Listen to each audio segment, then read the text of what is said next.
Hello दोस्तों, आप सभी का स्वागत है हमारे यूट्यूब चैनल केबी पोल साइंस क्लासेस में।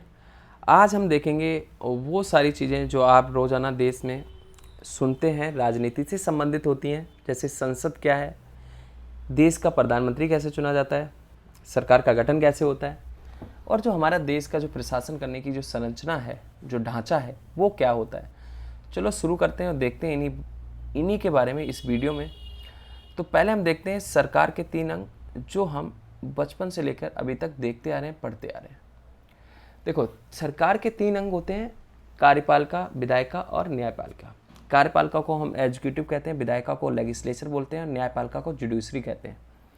कार्यपालिका का जो कार्य है वो ये है कि विधायिका के द्वारा जो कानून लागू बनाए गए हैं, विधायिका के द्वारा जो कानून बनाए गए हैं, कार्यपालिका उनको लागू करती है और लोगों के बीच में अमल में व्यवहार में लेकर आती है। साथ ही साथ रोजाना का जो प्रशासन है उसको संभालना और संचालित करना, विभिन्न मंत्रालय होते हैं, बहुत सारे नीति निर्माण से जुड़े फैसले लेने होते हैं, वो सब कार्यपालिका के द्वारा किए जाते हैं। दूसरी तरफ देखें विधायिका भी मैंने बताया कानून बनाने का कार्य करती है, कार्यपालिका को नियंत्रित करने का काम भी करती है। ये यहाँ पर टाइपिंग नहीं हुई है, कार्यपालिका को नियंत्रित करना ये यहाँ पे है, टाइपिंग में मिस्टेक हुई। तो विधायिका कार्यपालिका को नियंत्रित भी करती है, यानी कि कार्यपालिका कुछ भी ऊंट पटा गया, कुछ भी ऐसा करना चाहे जिससे लोगों के अधिकारों का हनन हो, तो वहाँ पर विधायिका क्या करेगी, उसको रोकने का काम करेगी। न्यायपालिका से देखते हैं।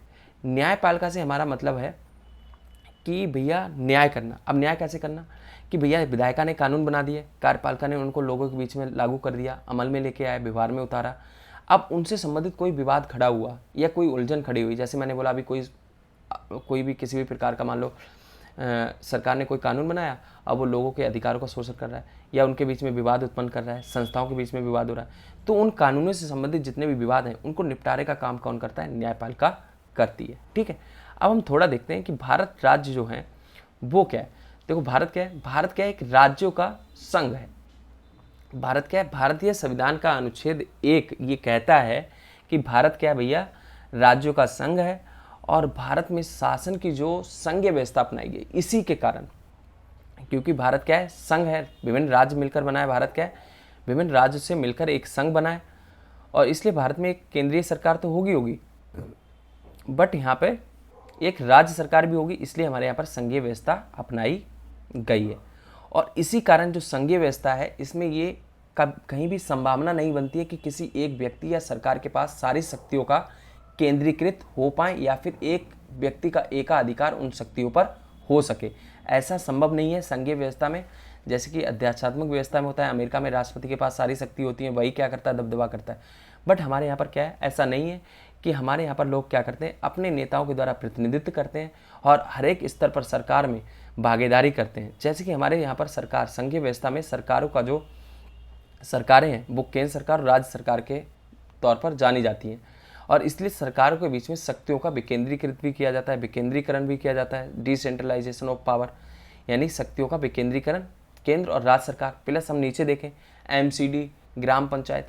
तो इस प्रकार इसका मकसद क्या है कि भैया सभी लोगों को सत्ता में भागीदारी मिल सके, समान प्रतिनिधित्व मिल सके, है ना। किसी भी व्यक्ति को सत्ता की साझेदारी से या शक्ति की साझेदारी से वंचित ना किया जा सके, सबको बराबर शक्ति मिले, सबको साझेदारी मिले, सब अपना प्रतिनिधित्व और आगे बढ़ सके। ठीक है, प्रतिनिधित्व करेंगे तभी तो आगे बढ़ेंगे, अपने हितों की आवाज़ उठाएंगे, शक्ति होगी उनके पास। तो ये हमारे यहाँ पर सिस्टम है कि शक्तियों का विकेंद्रीकरण किया गया है सभी सरकार के बीच में, चाहे वो केंद्र हो, राज्य सरकार, एमसीडी, ग्राम पंचायत।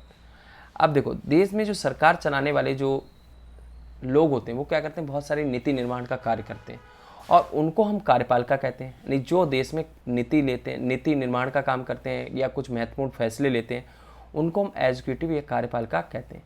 अब इस कार्यपालिका में राष्ट्रपति, प्रधानमंत्री और मंत्रिपरिषद शामिल हैं।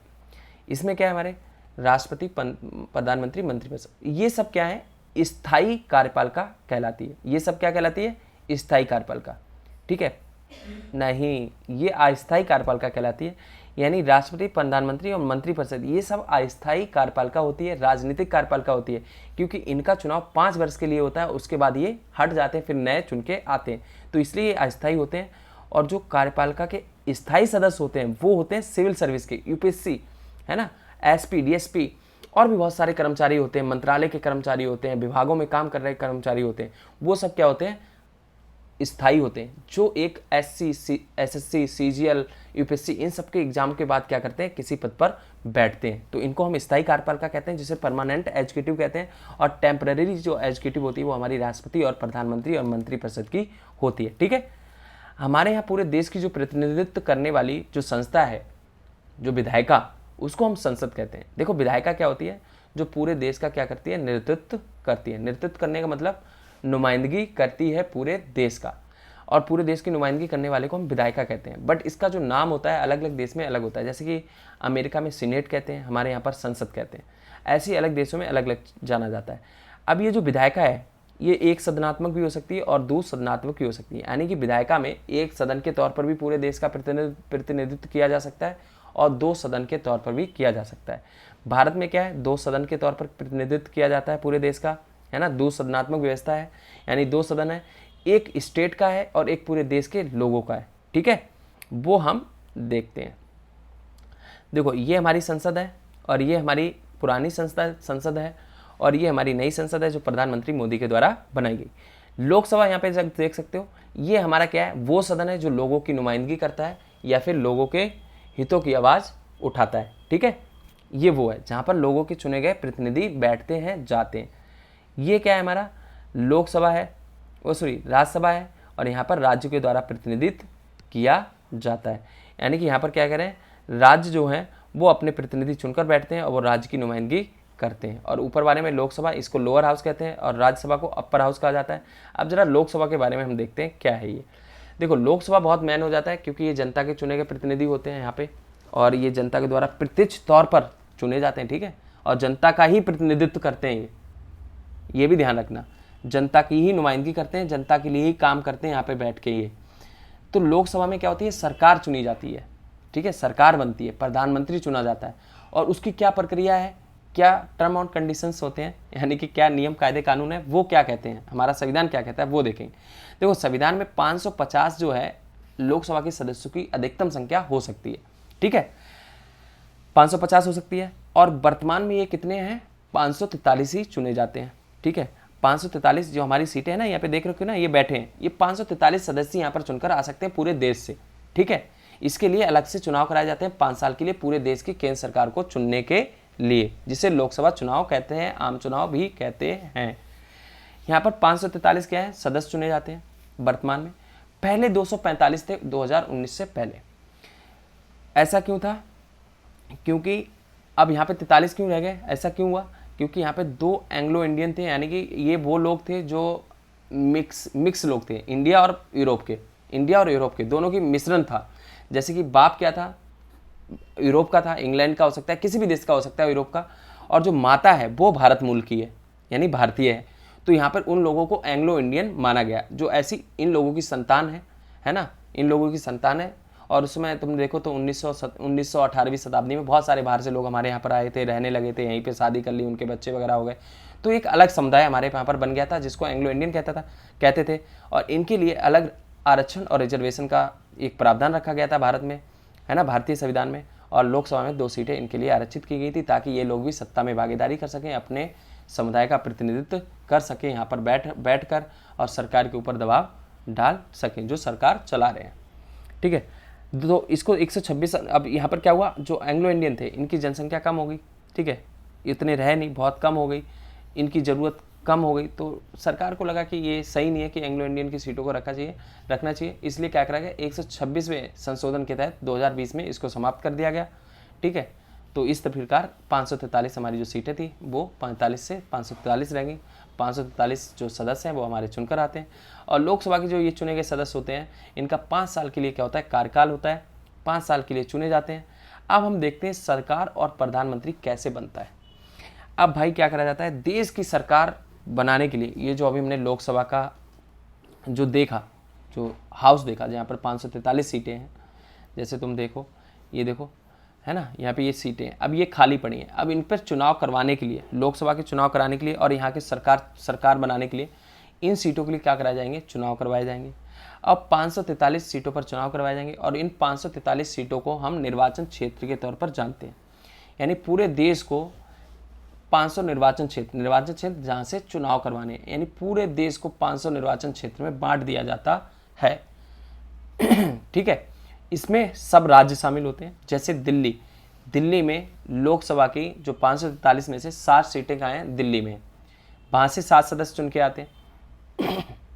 और इसी प्रकार 543 सीटों पर चुनाव कराए जाते हैं। अब जब चुनाव कराए जाते हैं तो यहाँ पर तुमने देखा होगा हमारे यहाँ पर कुछ पार्टियाँ हैं, बीजेपी, कांग्रेस, छोटी छोटी पार्टियाँ हैं, आम आदमी पार्टी, झाड़ू, है ना, चुनाव चिन्ह है उसका, सपा होगी, साइकिल चुनाव चिन्ह, इसी तरीके तृणमूल कांग्रेस, हाथी किसका है बताइए, कमेंट करके बता। अच्छा तुम मायावती किस पार्टी की है। तो ऐसी बहुत सारी पार्टियाँ जो चुनाव में भाग लेती हैं, है ना, पार्टिसिपेट करती हैं। बट बहुत सारी पार्टियों को क्या होता है, सफलता नहीं मिल पाती है, 1-2 सीटें मिलती हैं। बट जो बीजेपी और कांग्रेस है हमारे यहाँ पर, 2 पार्टी, इनके बीच में टक्कर दबा के होती है आपस में। ठीक है, 2014 से तो बीजेपी सबसे आगे चल रही है, जिसको पूर्ण बहुमत 2 बार मिल चुका है, और तीसरी बार क्या है, वो गठबंधन सरकार बनाई है। उसके गठबंधन सरकार के बारे में बताएं तो भैया जब चुनाव होते हैं तो यहाँ पर क्या होता है, चुनाव में 543 सीटों पर सभी पार्टियां अपने निर्वाचन क्षेत्र से अपने प्रतिनिधि को खड़ा करती हैं, और उस सभी पार्टी के खड़े तो सभी पार्टी के होंगे, बट चुनकर एक ही आएगा, जो सबसे आगे होगा वोटों में, वही किसी भी पार्टी का नेता हो, जो सबसे आगे होगा उम्मीदवार नेता, वो क्या करा जाएगा, चुनकर आएगा, वही क्या होगा, लोकसभा का सदस्य बनेगा उस पार्टी का। तो इस तरीके से 543 सीटों पर चुनाव होते हैं, और 543 सीटों पर चुनाव होने के बाद ये लोग क्या होते हैं, जो पार्टी होती है, इनके जो नेता जितने भी चुन के आते हैं वो लोकसभा पहुंचते हैं, और लोकसभा में पहुंचने के बाद उस पार्टी को लोकसभा में सरकार बनाने के लिए संपूर्ण बहुमत दिखाना पड़ता है, राष्ट्रपति के सामने पेश करना पड़ता है, तब जाके किसी सरकार बनती है। अब मैं इसको समझा देता हूँ। देखो ये हमारा सदन है, ठीक है, यहाँ पर बहुत सारी पार्टियों ने जैसे चुनाव में भाग लिया। एक एग्जाम्पल ले लेते हैं 2019 का ही, है ना भैया, हमारा लोकसभा था, लोकसभा के चुनाव हुए, बीजेपी ने, कांग्रेस ने, सब ने पार्टी सपेट किया। अब यहाँ पर 2019 में जो कांग्रेस थी उसको 44 सीटें मिली, ठीक है, और ये सी बना देते हैं, कांग्रेस सी, और जो बीजेपी थी हमारी,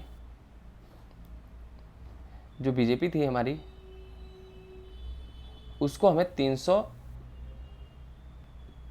303 सीटें, लिखा भी नहीं जा रहा यार माउस से, पैड लाना पड़ेगा, हाँ, तो 303 सीटें मिली, ठीक है। तो यहाँ पर कांग्रेस चाहे कि मेरे को सरकार बनानी है तो वो कैसे बना सकती है, इसके लिए एक प्रावधान है कि भैया जिसे भी लोकसभा में संपूर्ण या पूर्ण बहुमत प्राप्त होगा वही सरकार बनाने के लिए योग्य होगा। यानी जिस भी पार्टी को लोकसभा की 543 सीटें में से 543 सीटों में से 200 मतलब 543 क्या 50% प्लस 1 यानी 543 का बहुमत क्या होगा, यानी 200, इसका आधा करो कितना होगा 272, ठीक है, 272 प्लस 1 कर दो तो ये कितना 273 हो जाएगा, ठीक है। अब जिस पार्टी को संपूर्ण बहुमत क्या होगा पहले ये देख लो, मैं लिख के अब बताता हूँ। हाँ देखो, अब क्या है, लोकसभा की 543 सीटें हैं, इन पे 543 सीटों पर क्या हुआ, चुनाव हुए, ठीक है। चुनाव होने के बाद 543 में से अब ये हमारे संविधान में एक आ गया कि लोकसभा को जिस भी पार्टी को लोकसभा में 543 में से पूर्ण बहुमत प्राप्त होगा, यानी कि 273 जिस पार्टी को, इसका अगर पूर्ण बहुमत निकालें तो इसका आधा करो, आधा करने के बाद एक ऐड कर दो, यानी इसका आधा 272 होगा।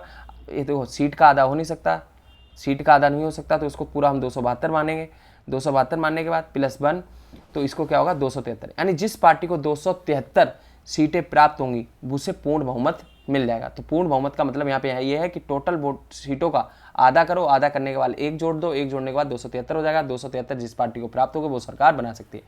तो यहाँ पे साफ साफ दिखता है कि 2019 के चुनाव में जो हमारी कांग्रेस थी उसको मात्र 44 सीटें मिलती हैं, 44 या 55, इसका कोई करेक्ट मेरे को करेक्ट वो नहीं पता है, बट इसका है नहीं 52 यहाँ पे लिखा भी है, देखो कितना 44 तो 2014 में मिली थी, 52 2019 में मिली थी, ठीक है।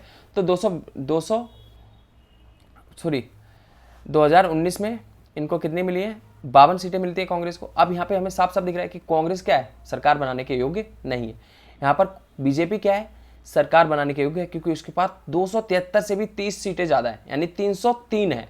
तो बीजेपी क्या कर सकती है, यहाँ पे सरकार बना सकती, क्योंकि बीजेपी को 303 सीटें प्राप्त हुई थी। ठीक है, तो यहाँ पर जो बीजेपी है वो सरकार बना सकती। तो यहाँ पे अभी समझ आया, अब बीजेपी पार्टी सरकार बना सकती है। अब बीजेपी जिस पार्टी ने वहाँ पर पूर्ण बहुमत साबित कर दिया लोकसभा में राष्ट्रपति के सामने, यानी ये पूर्ण बहुमत किसके सामने पेश करना पड़ेगा? राष्ट्रपति के सामने। और जिस पार्टी ने राष्ट्रपति के सामने पूर्ण बहुमत साबित कर दिया, उस पार्टी का जो नेता होगा वो क्या हो सकता है? उस पार्टी का कोई भी नेता प्रधानमंत्री पद के लिए भी चुना जाएगा। ठीक है, फिर वो क्या करेंगे? राष्ट्रपति उसे शपथ दिलाएंगे प्रधानमंत्री को, और वो प्रधानमंत्री बन जाएगा। जिस पार्टी को पूर्ण बहुमत प्राप्त है उसी पार्टी का नेता। ठीक है, आपसी सहमति के आधार पर।